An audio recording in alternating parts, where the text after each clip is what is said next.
By the way, who is going on that rural England is apparently too white?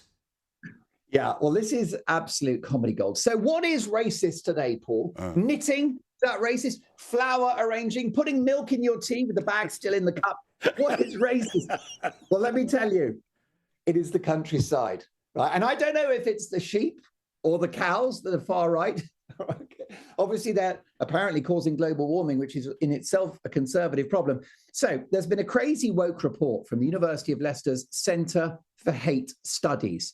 Now, there's a red flag, right? The Centre for Hate Studies, because the word hate, as you know, has been leveraged against anyone that challenges the elite left-wing consensus that dominates the political and media class. If you say there are two sexes, that's hate.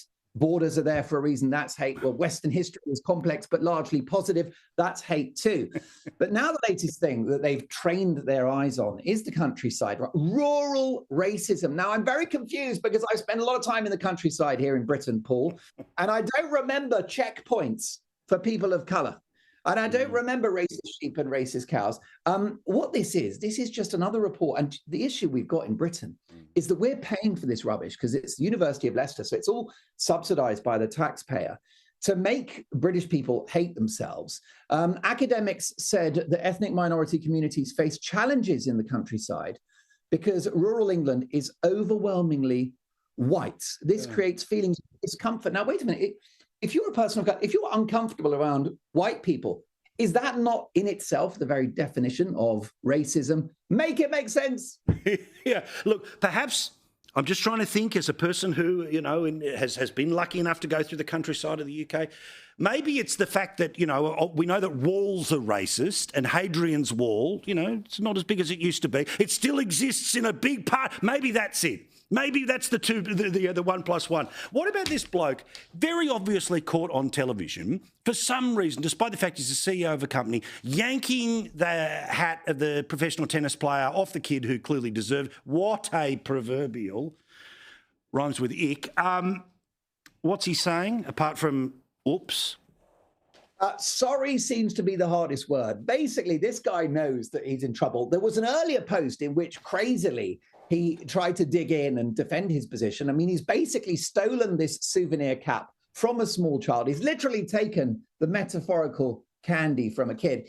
And he now knows that his business is under threat because people are talking about a boycott of his paving company, which is worth an absolute fortune.